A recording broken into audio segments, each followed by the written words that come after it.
Truth to Power. I wanted to touch base on this particular issue here. Please subscribe to Season A. Hit the notification button, give us thumbs up, help us reach more people. Again, I want to talk about this issue of exorcism that they say it's a myth, it's not real, it's fraudulent. It's another, for me, it is another religious deception. Exorcism is another religious deception. It doesn't deal with the real issues of the people who are often having these problems. There are often psychological issues, sometimes even physical issues that are often ignored by those who say, oh, they're coming to carry out exorcism. And they're often all of this religious, oh, I'm a religious person, I have power over anything. You don't. What they're doing is suppressing what is going on. This thing that the picture you see in the write-up, Tontodike, sort of going and laying her hands on somebody's head, a school child's head. In that picture, that is like a physical and psychological abuse. In my opinion, it is really not acceptable, and it's deception. It is tell somebody without anything without proper assessment. You're not a medical person. You do not have the knowledge to assess someone's well-being and say you lay hands on them and you heal them. That is a fraud. It's falsehood. We need to really call this out. And in fact, if you see in Rwanda and many other places, they're closing all of this religious nonsense. They're closing them down because they're actually damaging the brains of those who hold such beliefs, because it is based on fraud, it's based on lies.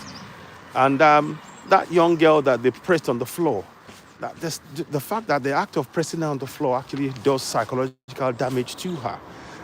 This is part one. I'm going to break this a lot more my broadcast when I'm in the studio. But I wanted to just touch on this. I just couldn't. It was something that was going on in my mind about this, and I wanted to really make us understand that this is yet more evidence of the psychological damage that religion has done to this entire African society. The African society has been destroyed by our psyche has been destroyed collectively by this belief in these religions of Islam and Christianity that has been often been used to enslave our minds repeatedly.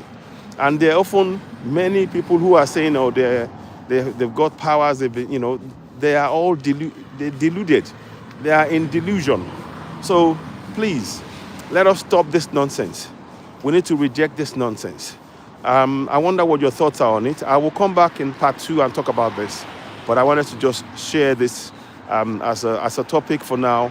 And I wanted to, as I was going for a walk now, I suddenly had this idea to talk about this. And I will come and I'll show some examples. It's all over. They are not there to solve your problem. They're there to add to your problems. They're not solving any problems. In fact, they're not. Exorcism prevents you from dealing with the real cause of the psychological disorder. It's nothing, and it doesn't solve it. It only covers it, masks it, and pretend that they've healed. There's no healing, nothing. So that's a fraud. Exorcism is a fraud. I will come back and talk more about it. Well, let me talk for a few more minutes. These people, they believe they have some kind of mystical powers, which is nonsense. People who, and it's often tied to fame. If you notice, it is tied to fame. They try and say, oh, I have this power, and, laying of hands, and people want to come and see them, and then it's a con. It's a con. If somebody has psychological issues, that should be treated by a medical person, somebody who knows, or an expert in that area, a herbalist that knows about it, that has treated evidence of this, not somebody who suddenly, without any connection whatsoever, suddenly comes and starts saying that nonsense. So thank you. Thanks. So please do bear in mind, when I'm saying this, we need to really be aware in our communities. Please share this message. Let's have your views. You're, of course, listening to Citizen AY, the platform where we speak truth to power. Thank you, and bye for now. Bye for now.